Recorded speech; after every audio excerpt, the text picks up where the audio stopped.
सोचिए, देश की सबसे आधुनिक 80,000 करोड़ की रिफाइनरी प्रधानमंत्री के उद्घाटन से ठीक 24 घंटे पहले आग की लपटों में घिर जाती है। क्या ये महज एक हादसा था या हमारी ऊर्जा सुरक्षा पर एक सोचा समझा हमला? चलिए पचपदरा की इस आग के पीछे की सच्चाई को परत दर परत खोलते हैं।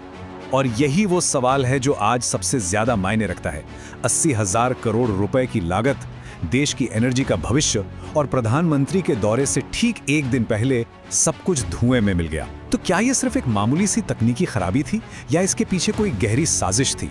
देखिए, 21 अप्रैल को देश एक बहुत बड़े जश्न की तैयारी कर रहा था, लेकिन उससे ठीक एक दिन पहले 20 अप्रैल को पचपदरा के आसमान में उम्मीदों की जगह काला धुआं छा गया और जश्न की सारी उम्मीदें अचानक चिंता में बदल गईं। आप जरा इस पर गौर कीजिए, आग कहां लगी? प्रधानमंत्री के कार्यक्रम स्थल से सिर्फ 1 किलोमीटर दूर, वो इलाका जिसे हाई सिक्योरिटी जोन होना चाहिए था, जहां परिंदा भी पर नहीं मार सकता, वहां इतनी बड़ी आग कैसे लग गई? ये सवाल अपने आप में सुरक्षा एजेंसियों के लिए एक बहुत बड़ी चुनौती है। हमें ये समझना होगा कि पचपदरा कोई आम फैक्ट्री या इंडस्ट्रियल साइट नहीं है। नहीं, ये भारत के एनर्जी इंफ्रास्ट्रक्चर का, आप कह सकते हैं, एक दिल बनने जा रहा था। एक ऐसी जीवन रेखा जो पूरे देश की ऊर्जा जरूरतों को पूरा करने वाली थी। और इस पर दांव पर क्या लगा था? 80,000 करोड़ रुपए। अंदाजा लगाइए ये रकम कितनी बड़ी है। ये भारत के कई छोटे राज्यों के सालाना बजट से भी ज्यादा है। तो ये सिर्फ एक रिफाइनरी नहीं थी, ये देश की आर्थिक तरक्की पर लगाया गया एक बहुत बड़ा दांव था। और बात सिर्फ पैसों की नहीं, इसकी ताकत की भी है। जैसा कि आप देख सकते हैं, ये सिर्फ गाड़ियों के लिए पेट्रोल डीजल ही नहीं बनाती। इसकी 90 लाख टन की रिफाइनिंग क्षमता के साथ साथ 20 लाख टन की पेट्रोकेमिकल क्षमता भी थी। यानी प्लास्टिक से लेकर दवाइयों तक अनगिनत इंडस्ट्रीज की ये नींव रखने वाली थी। इसे दुनिया की सबसे एडवांस्ड, सबसे स्मार्ट रिफाइनरियों में से एक माना जा रहा था। इसका निल्सन कॉम्प्लेक्सिटी स्कोर 17 था। अब सीधे शब्दों में इसका मतलब यह है कि ये इतनी काबिल थी कि सबसे खराब, सबसे घटिया कच्चे तेल को भी सबसे साफ BS6 ईंधन में बदल सकती थी। तो सवाल ये उठता है कि इतनी स्मार्ट टेक्नोलॉजी एक छोटी सी चिंगारी से कैसे हार गई? तो आखिर ये रिफाइनरी करती क्या है? बहुत आसान भाषा में समझते हैं। ये कच्चे तेल को एक बहुत बड़े बॉयलर में गर्म करती है और फिर अलग अलग तापमान पर उसे पेट्रोल, डीजल, जेट फ्यूल और यहाँ तक कि प्लास्टिक बनाने वाले केमिकल्स में अलग कर देती है। इसी प्रक्रिया को डिस्टिलेशन कहते हैं। अब इस प्रोजेक्ट के इतिहास को समझना बहुत जरूरी है, क्योंकि इसकी कहानी कोई 1-2 साल की नहीं, बल्कि 13 साल की लंबी जद्दोजहद की है। एक ऐसी कहानी जिसमें लगातार देरी हुई और लागत बढ़ती गई। और शायद इसी कहानी में इसकी कमजोरियों का राज भी छिपा है। जरा इस सफर को देखिए।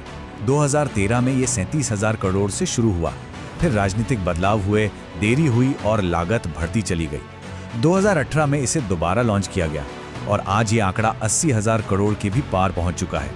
और देखिए, जब कोई प्रोजेक्ट इतना लंबा खिंचता है ना, तो अक्सर क्वालिटी और सुरक्षा जैसे मुद्दों पर सवाल उठने लगते हैं। क्या यही देरी इसकी सबसे बड़ी कमजोरी बन रही? और अब आते हैं उस सबसे बड़े सवाल पर जिसकी हम पड़ताल कर रहे हैं। ये आग महज एक हादसा थी या फिर एक सोची समझी साजिश? चलिए एक इंटेलिजेंस एनालिस्ट की नजर से दोनों थ्योरीज के सबूतों को देखते हैं। एक तरफ है सरकारी कहानी कि टेस्टिंग के दौरान घर्षण हुआ और उससे निकली चिंगारी से आग लग गई। बहुत सिंपल। लेकिन दूसरी तरफ है वो बातें जिन्हें कोई भी एनालिस्ट नजरअंदाज नहीं कर सकता। पहला, पाकिस्तान बॉर्डर से सिर्फ 125 किलोमीटर की दूरी। दूसरा, टाइमिंग, प्रधानमंत्री के दौरे से ठीक पहले। और तीसरा, मौका, जब दुनिया में पहले से ही तेल का संकट चल रहा था। क्या ये 3 बातें सिर्फ एक इत्तेफाक है या फिर ये एक पैटर्न की तरफ इशारा कर रही हैं? खैर, वजह चाहे जो भी रही हो, इस आग का असर बहुत बड़ा और बहुत दूर तक जाने वाला है।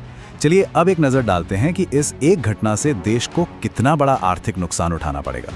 इस आग का असर एक चेन रिएक्शन की तरह है। पहली बात, अगर आग फैल जाती तो 10,000 करोड़ का सीधा नुकसान होता। दूसरी बात, अब इसे चालू होने में कम से कम 4 महीने और लगेंगे, मतलब देश की फ्यूल सप्लाई पर सीधा असर। और शायद सबसे बड़ा नुकसान है भरोसे का। ये सवाल कि क्या हमारे इतने जरूरी एसेट्स वाकई में सुरक्षित हैं? और आखिर में ये घटना हमारी पूरी सुरक्षा व्यवस्था पर कुछ बहुत ही बुनियादी और गंभीर सवाल खड़े करती है, खासकर तब जब मामला बॉर्डर के इतने करीब मौजूद एक स्ट्रेटेजिक एसेट का हो। यही तो सबसे बड़ा विरोधाभास है।